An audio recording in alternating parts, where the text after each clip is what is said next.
Okay, the recording is started and hello everyone. I hope that you can see my screen and today we are going to talk about the current week assignment and what we should to do. For this week, you will have no educational materials because I hope that you will spend this week preparing for a technical interview. Uh, we collect some information about the interview topic, that information that you should know and not only know but can explain to future mentor what it is, how it works, and so on. It is basic understanding of OOP, uh, basic understanding of data structure like list, query, tree, and so on. You had some tasks related to this data structure, so I hope that you are already familiar with it. You should able implement the simple task. It might be a task for summarizing some numbers in the array, find the maximum or minimal element, and so on. There is a link for the Codewire tasks, so you will be able to practice some of tasks to refresh your knowledge. Uh, then the teams relating to certain searching algorithms and binary systems. All of these terms were covered by tasks, but if you need to refresh the knowledge, please feel free to do it. The next topic is about HTML and CSS. You should understand what is, for instance, display, what is the difference between display none and, let's say, visibility hidden, and what is block element,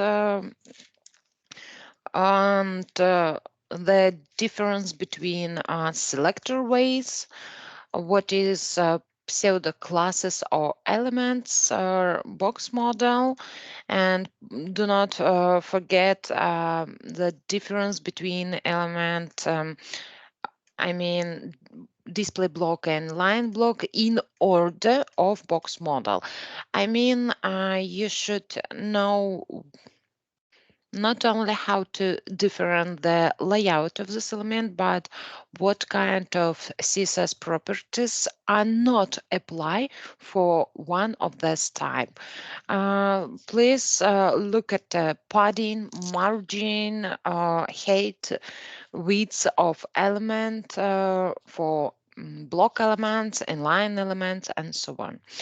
The difference between absolute and related values, kind of EM, RIM, and VH, WH, and so on. The differences between position elements, what kind of difference between position static, position absolute, what the nearest parent of position and element for absolute position, and so on. What is a flexbox, the main attribute of this type of elements? What is grid display? And what the main properties related to grid? It's okay if you will forget something, but you should understand the main things of each of these topics. The next part is JavaScript, and here you should know what data types are existing in the JavaScript, what kind of variables you may use, how to declare these variables, and what is the difference between these types of declaration. What is numbers and their methods, and the same for strings. What is string and their methods, and what is the difference between classic strings and template strings. Also, you should know and may describe what is the knowledge collision, ternary operation, logical operators, and so on. You should be able to write an example of switch case and other types of loops, kind of for, while, do while, and so on. Mm, The next, you should be able to discover cases of implicit data types conversion. It's mean how to convert string to Boolean or number, and what tricky cases it might be within this conversion. And yeah, it's conversion of other types and so on. Basically, your mentor will ask you not only theory information, you may get a question, let's say, discuss or tell me about the Flexbox, what is using for, and what properties of Flexbox exactly you used for your task. Or you may get the question, just write the code to create, let's say, two columns within your page. So it might be different questions. Some of them will be theory, others it would be practical. And also it will be a set of small GS tasks for to look whether you know not only theory, but you may apply this theory for practice. And sometime mm, we may ask a bit more questions. For instance, the student excellent answer all of questions, and your mentor will know the deep of your knowledge. So the mentor may ask you about array, object, function, and so on. It doesn't matter. It doesn't. He doesn't try to break your mind. No, it just to know the real level of your knowledge. So it's okay if you will not answer, but if you know something about additional question, please feel free to ask to answer. In case you will not understand the question, or you will not able to describe or tell about the theme, do not hesitate to tell about it to your mentor. It's okay to forget something. I clearly understand that every student will nervous within the interview and might forget some information, even if the day before he know or she knows this answer pretty well.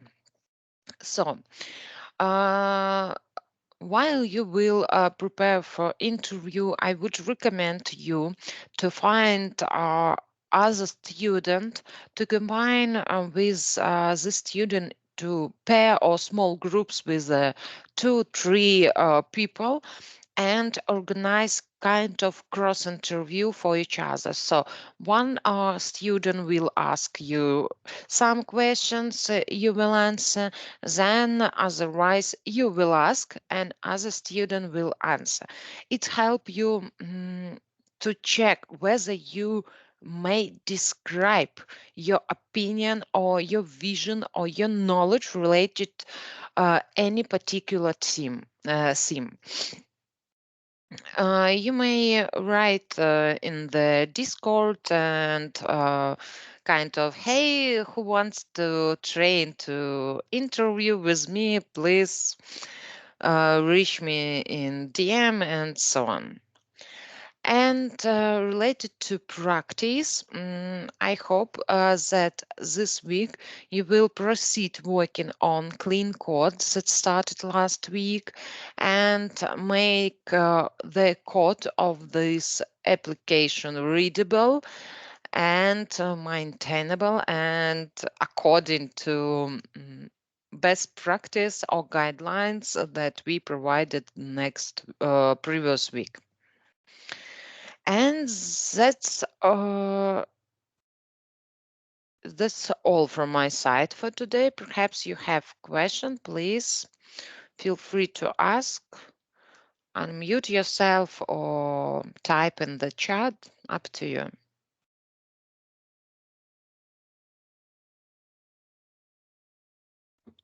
Can I ask? Sure, yeah.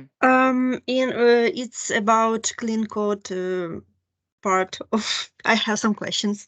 Yeah. I read that there are. It is better to use such project structure like create 3 folders: JavaScript, CSS, and HTML. And there we should put all our files according to its, like, all JavaScript file to JavaScript folder. But as I knew, it's better to make folder to each page. What approach is better to use? It's depend on decision in your project. Now, for instance, for me as an Angular developer, is better to have pages approach.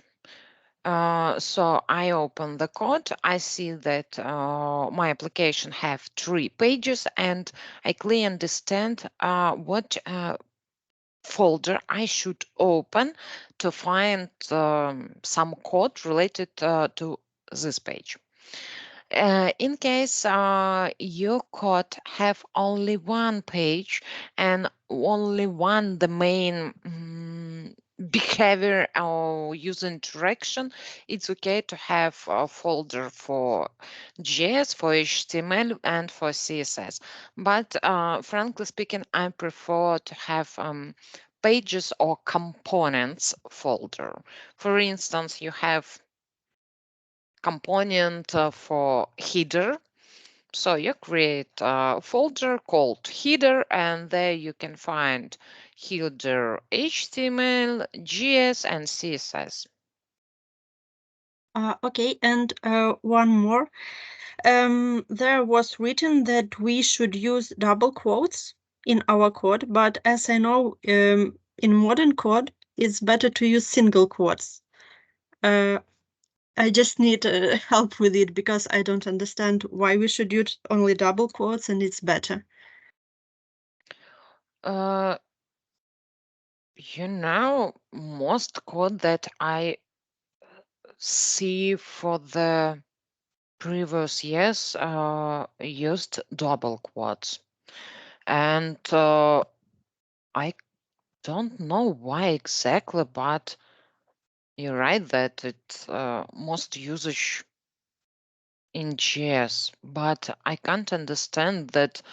I can't say that double quotes it's better than single quotes. Not, but it most usage. It's used more often than single quotes. So I understand that it depends on code style which our team choose. And then we use Sure, double quotes sure. or single. It's not the rule we use only double quotes and that's all. No, it's not mandatory rule that you must follow for all your life. I mean, in IT. No, um, you in the team, in the project, you can choose any style guides. For instance, you decide to use Airbnb style guides, but you like the most of them except several things. And you should discuss this thing with your team and find the win-win for everyone. For instance, you prefer using only single quotes, and most part of your team is also like single quotes. Okay, you will agree that all teams should use only single quotes. But you like to add an empty line after variable declaration. You like this, but the most part of your team decide that it's not necessary and it's break your code and make it less readable. So you should also agree with the team and do not add the empty line after declaration of some variable.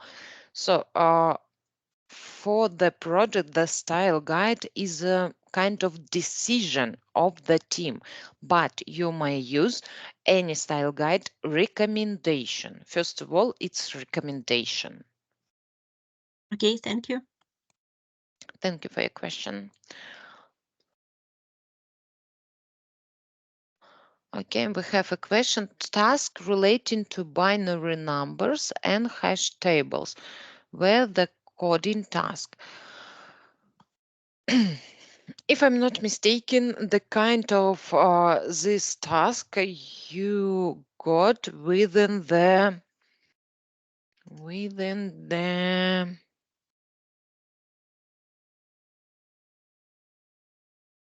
I'm not sure here perhaps there were a set of tasks.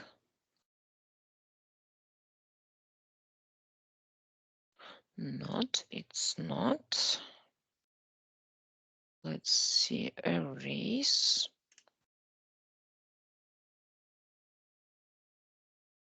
Not, it's not erase.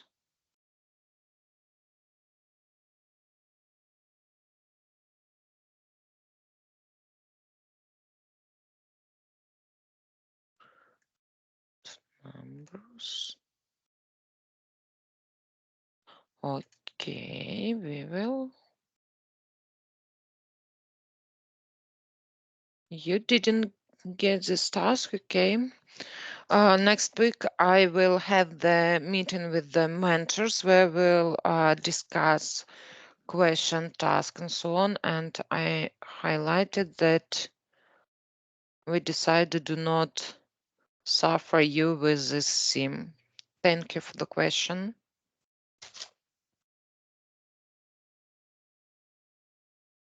May I ask one more question? How often do you use BAM in your projects?